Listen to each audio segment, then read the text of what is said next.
Vaso de barro. Capítulo 10. El día que no debía terminar. Como le había prometido a Gary, continué enviando datos. En la siguiente carta le relaté cómo había sido la exclusión de la familia Harmon de la iglesia metodista. Copié los mismos fragmentos del libro que le había leído a mi madre. Ahora me estaba preparando para hablar sobre la experiencia que la señora Elena tuvo el año en que ella pensó que Jesús regresaría. Papel y tinta en mano, vamos a escribir. Querido Gary, creo que esta es la última carta que te voy a escribir antes del inicio de clases. La próxima semana comienza todo otra vez. Me gusta estudiar, pero debo confesarte que prefiero las vacaciones. ¿Estás preparado para las novedades que tengo para contarte sobre nuestra amiga? Acompáñame al año que imagino debió de haber sido el mejor y el peor de la vida de la señora Elena. Después de que fueron excluidos de la iglesia metodista, Elena y toda su familia desearon aún más el pronto regreso de Jesús. Mira qué curioso lo que descubrí. Elena, su hermana gemela Elizabeth y Sara, la hermana mayor, comenzaron a trabajar en una casa de tejidos para obtener recursos y de esa manera adquirir folletos y libros que contenían el mensaje de la segunda venida de Jesús. Elena lograba ganar 25 centavos por día. Muchas veces trabajaba en la cama por causa de su frágil salud. Ella quería hacer su parte para ayudar a dar a conocer el urgente mensaje.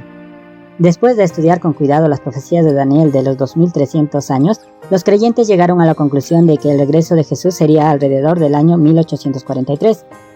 Cuando algunos amigos insistieron a Guillermo Miller en que fuese más específico y preciso sobre el asunto, acabó definiendo el año religioso judío de 1843 como iniciándose el 21 de marzo de 1843 y finalizando el 21 de marzo de 1844. Las personas estuvieron animadas e intentaban prepararse. Nadie estaba preocupado en hacer ropas nuevas para ser llevadas al cielo.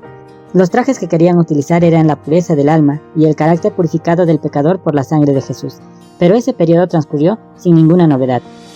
Fue la primera gran prueba por la que pasaron aquellos que aguardaban y creían en el retorno de Jesús en las nubes de los cielos. Hubo muchas burlas de parte de los que no creían. En aquel libro que me indicaste, Elena escribió: «Estamos perplejos y abatidos, sin embargo, no renunciamos a nuestra fe. Sentimos que habíamos cumplido nuestro deber. Habíamos vivido a la altura de nuestra preciosa fe. Estábamos abatidos, pero no desanimados. Las señales de los tiempos declaraban que el fin de todas las cosas estaba muy próximo. Debemos vigilar y estar prontos para la venida del Maestro en cualquier momento».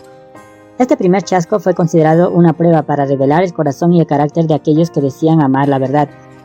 Sin embargo, algunos evidenciaron sentir solamente miedo de los juicios divinos y que por eso habían abrazado esta causa. Nadie sabía lo que podía estar por venir, Gary. No entendían exactamente qué podría haber estado equivocado. Hasta los profundos conocedores de la Biblia, que no creían en la venida de Cristo, estaban de acuerdo con los cálculos que el señor Miller presentaba. Podían ver que estaban correctos, aunque estos eruditos discordaran con respecto al evento que tendría lugar en aquel periodo. Se revisaron las cuentas. No había ninguna equivocación. Los cálculos eran tan simples y claros que hasta los niños podían entenderlo. El tiempo comenzaba a contarse a partir del decreto del rey de Persia, en el año 457 a.C. Pero había una cuestión que tenía que considerarse. La época en la que el decreto de Artajerjes para la restauración de Jerusalén entró en vigor fue en el otoño del año 457, y no al inicio del año, de acuerdo con lo que se imaginaban. Siendo así, los 2300 años deberían terminar también en el otoño de 1844. La profecía decía que al final de los 2300 años el santuario sería purificado. Gary, ellos entendían que el santuario solamente podría ser la tierra, haciendo la relación con la ceremonia de purificación del santuario que ocurría en Israel en el 10º día del 7º mes. Un ministro millerita llamado Samuel S. Snow llegó a la conclusión de que esa fecha correspondería al 22 de octubre de nuestro calendario. No entiendo nada del calendario judío, pero quien investigó las profecías estudió ese calendario profundamente y ¿podría dar garantía? Bueno, ahora ellos tenían el día y el año en el que el santuario sería purificado, 22 de octubre de 1844. El día y el mes estaban relacionados con el día de la purificación del santuario y con la época en que terminaría los 2300 años. Simple, ¿verdad? Todo comenzaba a tener sentido para ellos. Teniendo esos datos, estudiaron la parábola relatada por Jesús sobre la llegada del novio. Viendo a través de los símbolos, el pueblo de Dios era comparada con las vírgenes que esperaban. Algunas se durmieron y perdieron el evento. Sin embargo, ellos querían estar atentos. La venida de Jesús pasó a ser comparada con el clamor de medianoche. Ahora, los creyentes se llenaron de coraje y de esperanza. volvieron sus mentes con sinceridad al Señor, confesando sus pecados y buscando una relación viva y personal con Dios. Las cosas de este mundo ya no tenían valor alguno para ellos. ¿Sabes, Gary?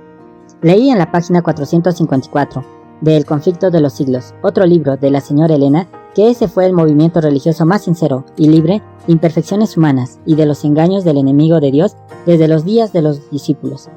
Lee esta cita, también de El conflicto de los siglos, en la misma página. Fueron enviados ángeles del cielo para despertar a los que se habían desanimado y para prepararlos a recibir el mensaje. La obra no descansaba en la sabiduría y los conocimientos humanos, sino en el poder de Dios. Sin embargo, Gary, lo que me llamó la atención fue la siguiente afirmación. No fueron los de mayor talento, sino los más humildes y piadosos los que oyeron y obedecieron primero al llamamiento. Tengo la plena seguridad de que la señora Elena y su familia estaban en ese grupo. Los campesinos abandonaban sus cosechas en los campos, los artesanos dejaban sus herramientas, y con lágrimas y gozo iban a pregonar el aviso. Los que anteriormente habían encabezado la causa fueron los últimos en unirse a este movimiento. Las iglesias en general cerraron sus puertas a este mensaje, y muchos de los que lo aceptaron se separaron de sus congregaciones. Te puedo asegurar que quedé tan impresionada cuando leí eso que a la noche no conseguía dormirme.